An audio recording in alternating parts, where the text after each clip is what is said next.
I, female 27, and the youngest of 7 sisters. Growing up, it was pretty much go to school, come home, then have an arranged marriage. My parents allowed me to go to university, and my sisters thought this was unfair and started hating me, eventually just refusing to speak to me. 2 of my sisters revealed they wanted to marry their boyfriends, and all hell broke loose. My parents did everything they could to break it up, saying some vile things. Most agreed with my parents, however, I supported my sisters. They persevered and got married. Our extended family stopped talking to us over the shame. When my partner told me he wanted to get married, my parents were hesitant, but eventually agreed. My sisters barely said a word, but the atmosphere was tense. It was later said that they resented that my parents were horrible to them, but okay with me. I felt bad but explained I had always supported them, and it wasn't my views that my parents and extended family held. Our relationship broke down further. I got pregnant, and my 2 sisters who were trying to conceive for the last 5 years said they hated that things were always easy for me. They cut off contact with me again, and one, female 37, said she hoped I lost my baby, so I knew what pain felt like. My parents told me that they made mistakes in the past, and my sisters were most likely upset at the freedoms I had been given, and to give them time. My baby was born 3 months early. Due to complications, we were told that he may need 24/7 care. It was touch and go for 2 months, but he made a full recovery. All my sisters, except female 37, messaged and rang apologizing for their behavior, wishing me and my son well, and were very sorry I was going through this. I will be honest, I was hurt that female 37 hadn't messaged or called. I was told to leave it and continue on with my life. I went low contact with my family to protect my peace. F is now pregnant and is struggling financially. My sisters rang asking if I could buy her all the items she needs or give things my baby is outgrown. I said no. They found it awful. My husband's family gifted us many things, whereas my sisters gave nothing. They told me that it's my duty to help, and I was being cruel for no reason, and I had to do the right thing. I then asked, why has she blanked me for years, hating me for no fault of my own? Didn't even ask about my child, so why should I care for hers? I will not help someone who was cruel to me. I wished her well, but don't need to help nor pretend I care. That nothing has changed between us, and if that they were so adamant that family should help, between the 6 of them, they could figure it out. They said they were disgusted in me, that my westernized life has turned me into a vile person, and they hope that my husband leaves me so I know the struggle of living life as a single mom. I have the means and resources to help her, so feel bad, but at the same time, they were horrible to me for years and wished ill on my son. Not the a-hole. If I read this correct, the sister who hoped you lost your baby so you'd know what pain felt like is now pregnant, and all the other sisters want you to financially help said sister? Absolutely the duck not. I wouldn't send her a dime. The 6 of them can figure it out. This sounds super toxic. I'd stay low contact with your family. They haven't treated you well. Not the a-hole. Just because someone is family doesn't mean you have to help them. And especially not when the person in need of help has treated you horrendously. Your sister would need to apologize at the least, but that still doesn't mean she deserves help. Not the a-hole. They sound toxic, and it sounds like you'd be better off without them. It's your sister's issue if she decided to have a baby that she can't afford, and it's not your duty to subsidize her, especially after her treatment of you. My, female 25, husband, male 28, doesn't have a job. He takes care of the house chores while I work. His sister, female 22, came to stay with us a few weeks ago because of a fight she had with her parents.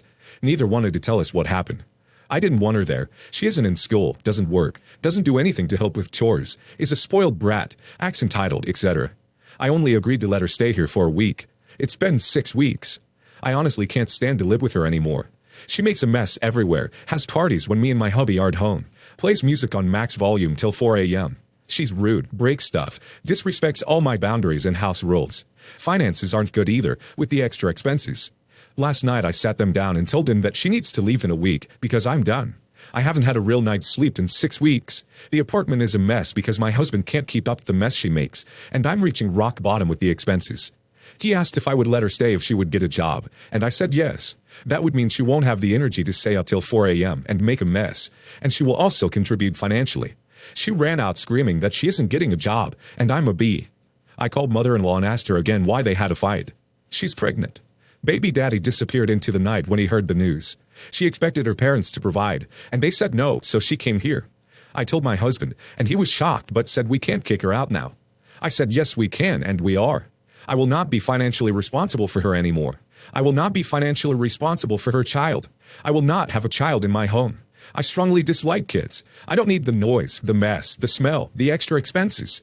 Hubby said he understands that I don't want any of this, but he can't kick her out because she has nowhere to go, since his parents won't let her move back home. I simply said, either she goes, or I go. I'm sick of him enabling her behavior. He always makes excuses for her. He bends over backwards for her. Well, I'm not going to. She is an adult. She isn't in school. She doesn't work. She wants to have a baby. Okay, then she needs to grow up and provide for herself. She isn't disabled, sick, mentally incapacitated, or anything else that would stop her from working. She just doesn't want to work. Her parents spoiled her too much when she was younger, and now she thinks the world revolves around her. My friends and my in-laws agree with me, but my parents say I'm the a-hole for kicking out a pregnant girl and making my husband choose between me and her. I'm not changing my decision no matter what. If she's not out in a week, I will be. But I'm curious if I'm the a-hole. Your husband, I'm sorry, isn't very smart. He doesn't work or provide any financial contribution, and he can't even clean up enough behind one person or calls her to be less messy. And the solution after she can't go to school or get a job, or behave like a good roommate or clean up after herself, is that she deserves a place to stay because she got herself pregnant and has no plan. When even his own parents won't shelter her, we have to house her now. That way we can not only do all of these bad things, but also be responsible for her child. You and your husband should talk to your in-laws. They are the ones who created this monster, and he is the one who keeps feeding it. Not the a-hole. Not the a-hole. A girl without a source of income wants to have a baby? Throw her out, and your husband should go with her if he complains.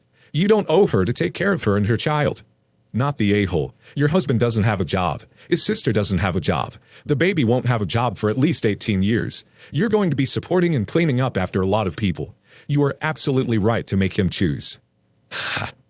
I, 38 female, work in an office that, since we've been back in person, the management has really relaxed the dress code and allows us to be more on the casual side of business casual.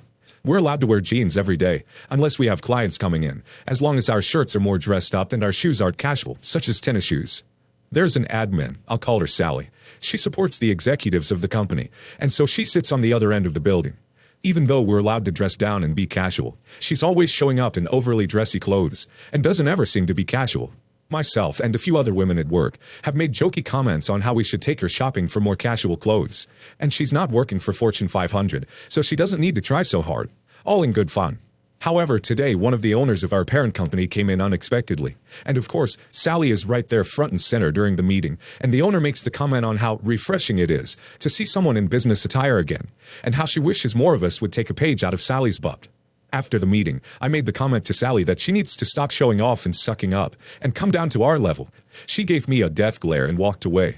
Some of my coworkers think I took it too far, but I think Sally's just trying to show the rest of us up. You're the a-hole, majorly. As a fellow executive assistant that also supports high-level executives, Sally may not have been given the same courtesy as the rest of you.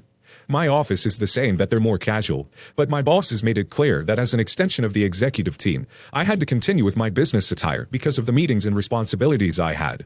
Sally may have been given the same directive, so she can't dress down. But even if that's not the case, what does it matter what she wears? Maybe she's more comfortable in dressier clothing, or doesn't have a lot of casual clothes. I'm at work so much I mostly only own work clothes. If what someone else wears makes you that insecure at work, I think you need to reevaluate your work situation. Yes, you're the a-hole. She can wear what she wants to wear, and you and the other women at work making jokey comments about it is just blatant workplace B. For your most recent comments, I would hope she reports you to HR. I, 29 female, have a daughter who is 4, Anna. Her father is not in the picture, and I'm raising her with the help of my grandma. To be clear, me and Anna live in her house, and I help her around the house and with the bills, and she looks after Anna while I'm working.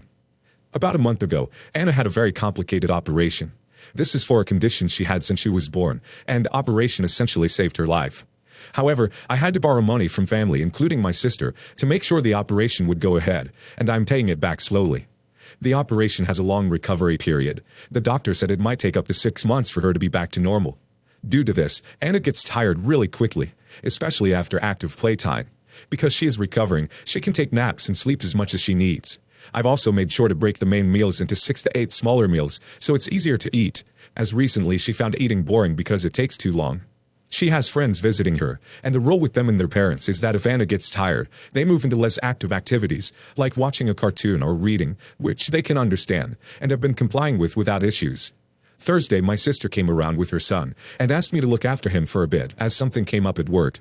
She knows about Anna recovering and needing rest, and assured me it was for an hour or two. My nephew, Kyle, is 5, and as soon as he got into the house, he wanted to play with Anna. My grandma wasn't home as she had to visit a friend, so I was looking after them. After about an hour, Anna has mentioned that she was tired and wanted to watch some cartoons on Disney. But Kyle still wanted to play and didn't want to watch girly cartoons. He wanted to keep playing. I told Anna she can go to her room and watch it there, and I will look after Kyle. But he didn't want to let go of Anna and kept insisting she must play with him since his mummy paid us. That didn't sit well with me, and he was throwing a tantrum, refusing to accept that Anna needs rest. So I called my sister and told her to pick Kyle up immediately. My sister did show up, but she wasn't happy and called me an a-hole since she was in an important meeting, and I could have sucked it up since she loaned me money for Anna's operation, so it is the least I could have done. After this, I've asked her to leave.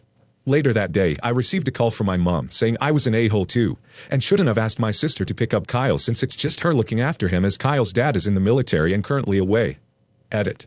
As a lot of people seem to be missing out, Kyle latched on to Anna and would not let go of her. He was holding her, making her unable to rest until she carries on playing with him, making her really stressed. I tried to take her from him and bring her to the bedroom, but he would not let go of her at all. And I didn't want to risk hurting her, since her scars from operation are still fresh and only recently started to heal properly. Not the a-hole, but you definitely need to have a talk with your sister. Your nephew didn't just come up with that on his own. People focusing on the "you should have just pulled them apart, what's the big deal?" are missing the entire point that a young child just treated his aunt and cousin, recovering from recent surgery no less, as lowly hired help. Besides the point that he has no right under any circumstances, well or not, to yank around his little cousin and demand she do what he wants, because his mother, OP's sister, apparently prepared him for this visit by letting him know his auntie owes them. He literally acted like a little tyrant on mom's blessing. OP needs to put aside what her nephew did, as hard as it is, and have a talk with both her mother and sister about what she said. If they have a repayment arrangement, as she stated, she needs to make it abundantly clear that she owes nothing else besides the agreed-upon repayments, and that if her sister is going to empower her son to be disrespectful and aggressive based on said loan, I, 28 female, and my husband, 29, have been invited to his cousin's wedding about 6 months ago. All the guests were required to get them gifts either beforehand on the registry or upon arrival. I went to the wedding registry and they had a lot of expensive things, the cheapest being around $150. My husband and I are very well off, and his cousin is aware. His cousin and I were also friends for about 10 years, so I know she's into the finer things. The wedding was mid-December, and when we arrived, she asked us why we didn't buy anything from the registry when everyone else did, and why we had such a small box in our hand before greeting us. I was taken aback. I told her we had something special for her, and she would appreciate it far more than the material things we saw on the registry. She laughed, and said it was funny how we probably had the most money, but decided to be the cheap a-holes. She made a scene, and it was hella awkward. In the little box was a letter, and an envelope with a $15K check to help her and her now husband on their infertility issue. They've been trying for years and were informed the treatment would be around $10K. My husband and I paid it together because we knew how much that would mean to her.